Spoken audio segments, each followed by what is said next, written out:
The best putters in the world get 4 things right when they make putts: a perfect setup, a perfect stroke, a perfect speed, and a perfect direction.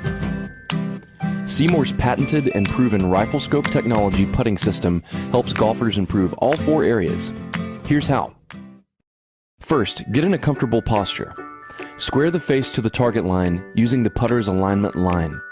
Then hide the red dot. Doing these 3 things will set you up in an optimal stance, square to the putter, square to the target line, and with your head, shoulders, hips, and hands in alignment.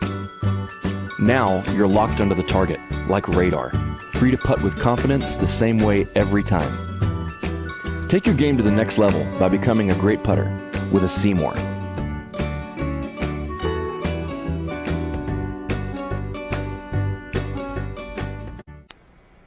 Okay, John, so here's one of the first swings. Okay, I like your feet are nice and wide. Right, I like that knees bent, right? Kind of shifting a little, right? And the reason why that club feels like it's being cast away from you like a fishing rod, right? Is because right. So because of that weight transfer, top of the backswing,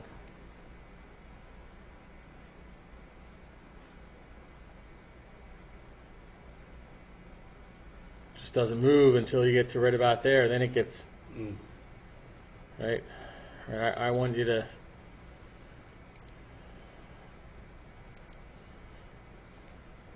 try to use it. Right, watch. Right off her left hip here.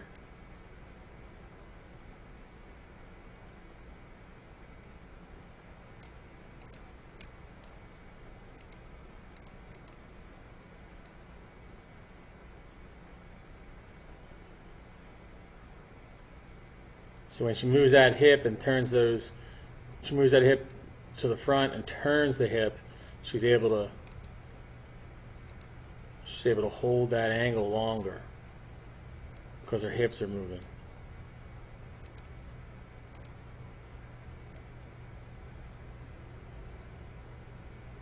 Right, see here, there's no shift.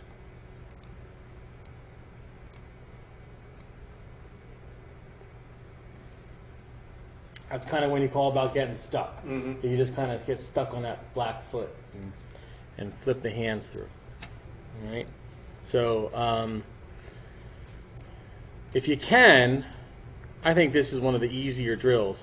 Build a stance, right? Go hit golf balls on a slightly downhill with the right foot higher than the left, right? And just the gravity will take its place and put you through it. Or, put like a door stop or another old piece of carpet or something like that. Build it up a little bit so it's a little bit higher. And then just swing like that way, and it'll kind of tilt you this way, right?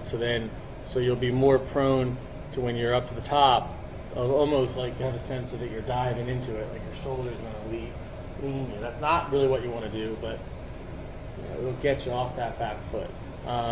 Gary Player also, well, when I was a kid, when Gary Player turned 50 and went to the senior tour, he taught a walkover step where he would hit the golf ball, boom, right, and then he would as he went into his finish position, he would walk over. I remember seeing that. Yeah, right, and you would see him actually when he does it when he was playing, he'd hit it and then just keep walking with his shoulder, with the club over his shoulder. So that step over would do pretty good for you too, because you can't step off your right foot unless you take the weight off and put the weight on the other foot. So that'll help.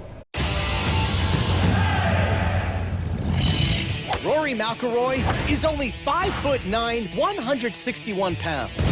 But in the U.S. Open, he bombed his drives an average of over 310 yards.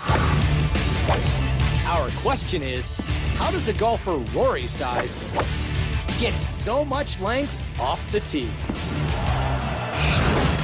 The key to generating distance is what's called the kinetic chain, drawing energy from the ground up through the legs through the torso, into the arms, and into the club. And in the middle of that kinetic chain is a critical link, the hips. And it's Rory's extraordinary hip action that caught the eye of Dr. Greg Rose. At the Titleist Performance Institute, Dr. Rose has worked with many of the world's best golfers, including Rory, using technology to analyze aspects of the golf swing that are difficult to see with the naked eye. Rory's got that beautiful tempo, but as he comes through impact, all of a sudden something very different happens, which makes a lot of us sports science guys look at this and go, wow, what's going on there?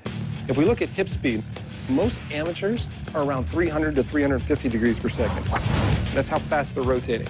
Most tour players are around 550 degrees. Rory gets to this amazing 720 degrees per second on the downswing. What's truly remarkable about Rory's hip acceleration is that it has another gear, reverse. So if I'm looking at anatomy, you got to understand your abdominals, they run diagonally. Those are called your oblique abdominals. They start on your rib cage and they run down to your pelvis. So imagine it's like a rubber band attached to either side, and as that rubber band is contracting, it's going to grab both sides and pull them closer together. So in Rory's case, those abdominals fire so hard, it actually takes his lower body and it actually spins in the opposite direction. Right there, it's actually moving 377 degrees per second the opposite direction, which is just crazy. In other words, for a split second, Rory's hips actually move backward faster than most golfers ever move their hips forward. This reverse rotation is extremely rare. Out of the hundreds of pros he's analyzed, Dr. Rose has only seen it a handful of times.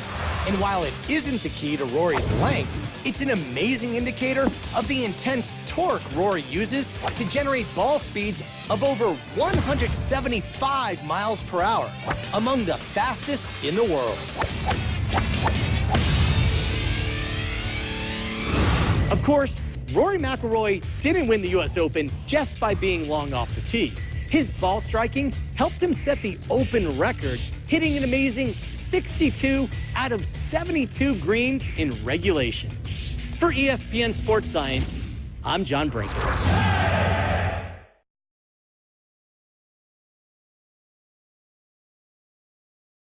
Well, the most important thing in a golf swing to me is the movement of the lower body from the top of the swing.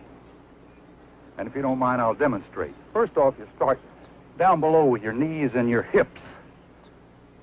At the top of the swing, you move the lower part of your body, not your shoulders, the lower part of your body, letting your arms and hands follow, bringing you into position to hit. But this is the first movement, there. Then you release at the bottom. Most people do it entirely opposite. They rotate their shoulders first instead of their lower body. As a result, they come across the ball and hit the outside of the ball instead of the back of it. If you don't mind, I'll hit a ball, and the first thing to watch is what starts first from the top of the swing.